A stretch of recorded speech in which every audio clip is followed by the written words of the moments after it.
So do you find it's really difficult to know the right types of content to post on social media? And do you find it difficult to plan that content in advance? Do you just find that you just dry up and you can't think what to write? Well, loads of people suffer from this, and that's why we've come up with our 9 key social media content pillars that you can work to create really good, engaging, useful social posts for your audience. So for the best advice on how to grow your e-commerce brand quickly and profitably, subscribe to my channel, hit the bell as well, and then you'll be notified every week when I post a new video.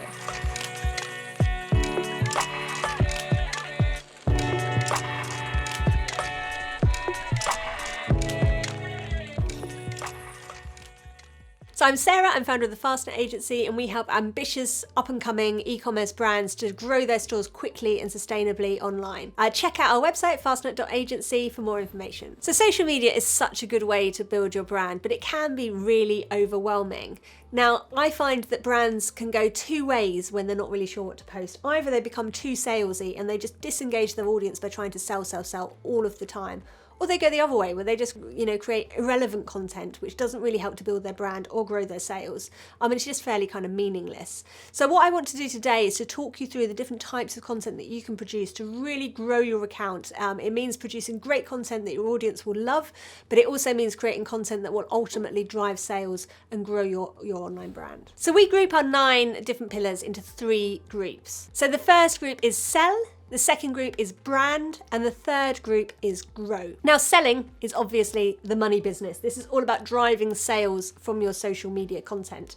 Now, as I said, this definitely needs to be part of your social media content strategy, but it's not the biggest part, okay? This is one of the smaller sections here. So what we want to do is every so often we put out a post that really encourages sales, and we balance this against the other type of content that we're putting out. So the next group, the brand group, is your biggest group of content. This is the furthest reaching type of content with the most amount of content in it. And brand is all about that stuff that really enables your customer to get behind the scenes, to start to understand you, start to understand your team, start to understand the product in more detail. You start to build trust, you start to build authority. These are all the real key fundamental stuff in building a really good brand online and engaging with your customers. That's why this is the biggest section with the most amount of content in it. And the third group is grow. Now, grow is all about taking your existing audience and widening it to reach as many people as possible. So this is your real shareable content, this is your viral content, this is the stuff that will enable you to reach a wider audience with your social media posts. So really important, but as you can see, this is a limited amount of content. The most amount of content is in building your brand. As you can also see, where these 3 circles kind of sit in terms of groups, they also overlap. So the brand section, which sits in the middle, overlaps with sell, and it overlaps with grow. And those are the kind of content that kind of sits in the middle there. It's not quite one and it's not quite the other. So again, I'll talk you through each of these individual 9 pillars as we go and where that sits in terms of our groupings on your chart there. So have you tried to build your Instagram account? How have you found it? Have you been successful? Has it been hard work? Do you work to any sort of content strategy? I'd love to hear your feedback. So yeah, pop a comment below and let's get the conversation going. Okay, so let's start with the brand, the middle part of our kind of diagram here. Now, the core parts of your brand is split into 2 sections. And these sections are lifestyle and transparency. Now, as with all of these things, there'll be slight overlap, slight grey areas as to what this content actually means. But to break it down, lifestyle is all about either the lifestyle of you and your team or the lifestyle of the people that are using your products. So say you run a surfing brand, the lifestyle element of this is obviously really important. It's what your customers, your audience are doing on a weekly basis. They're going out there, they're enjoying the surf. You guys are surfers, so this is what you do behind the scenes. This is all about building this idea of lifestyle, and that lifestyle is something that your audience wants to tap into, wants to access, wants to be a part of.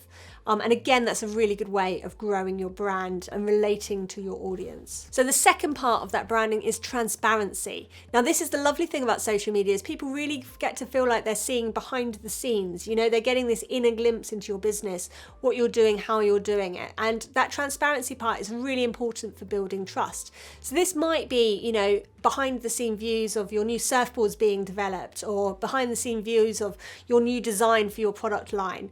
It might be a bit of a behind the scenes as to your team meeting and what sort of things you discuss as part of that, or the packing process, or whatever that might be. But this transparency thing is all about kind of being very open about you and your business and what you're doing so that people can really tap in and relate to that. Brilliant way to build your brand. Now, as part of that core brand kind of central, there's these bits over to one side that overlap with grow. And these two things are your values and your beliefs. Now, the reason they overlap with grow is that often if you share your values and you share your beliefs, that becomes quite shareable content that other people want to pass on to others. So we really often see this on Instagram, don't we? Really great quotes or really great tips or advice that somebody posts out and then other people share and engage with and share with their users, share with their followers, which is why it fits over towards the grow side, because that can be a really good way of getting other people engaged with your Instagram account.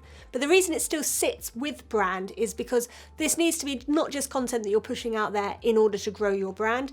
It needs to be stuff that you really genuinely believe in or want to, you know, that are core fundamentals of what you are as a brand. It needs to be genuine. So this can be your quotes, this can be tips and advice, this can be your personal beliefs, this can be the values that you set up in setting up your brand.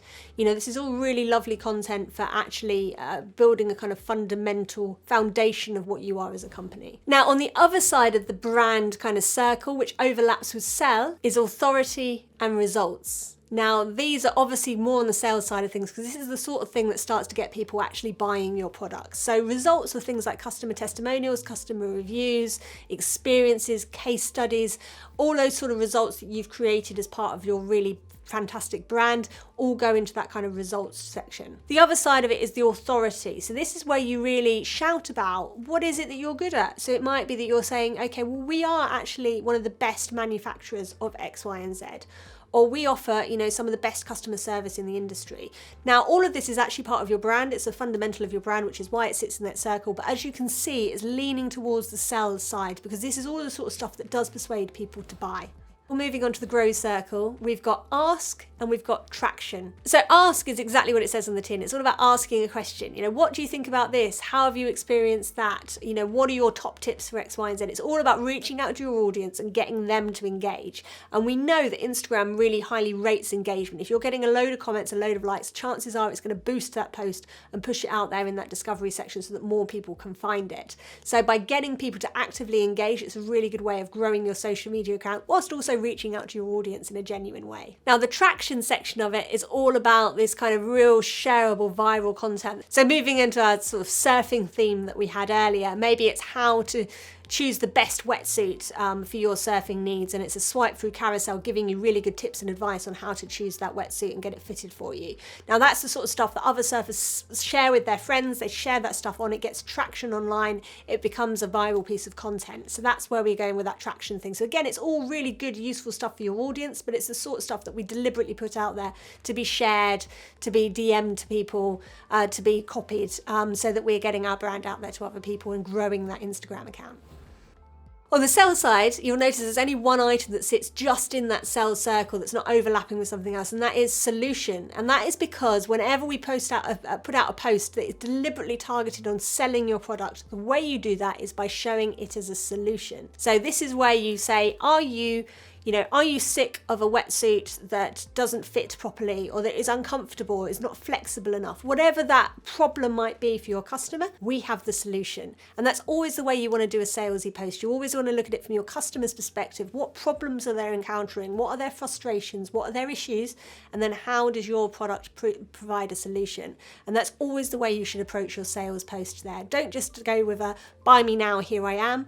Look at it from your customer's perspective. And that's what makes it good content as well as being a more salesy item in your Instagram feed. So now you know your 9 types of content, it's time to actually plan your content and put this into a schedule. So we've got 9 different types of content here. That's 9 posts that you can push out. So that gives you a good scope before you have to start again with your next 9.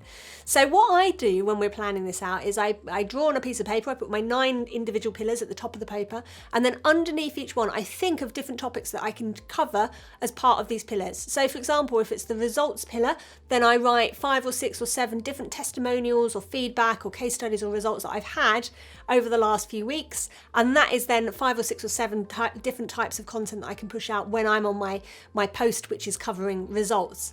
So it might be beliefs. Under beliefs, you know, you write out all of the different, you know, quotes that you found really inspiring, or the different advice that you tell your team, or the different things that you've kind of built into your ecosystem as part of your thing. That goes under the beliefs column. That gives you a load of content then when you get to the post that is all about beliefs. You can see what I mean. If you actually approach this by column, by pillar, you put that into those individual pillar columns, you'll see that within no time at all, you end up with an absolute ton of social media posts that you can then push out. So what you then do is you then alternate. So you do your 9, you schedule all 9, and then you build your next 9, you schedule all, and you build your next 9, you schedule all of those, running down the individual columns and the different topics that you've put under those columns. And as you can hopefully see, within no time at all, you've got a month's worth, 2 months worth, 6 months worth of social media content without really even having to think about it. So once you've got your topics, you know what you're writing about, you know what your 9 pillars are and what topics you're going to put in there, you've planned all that out on paper, you've written it all out, you've got your ideas. The next thing to do is to schedule it in, so then you don't need to worry about it until the next time.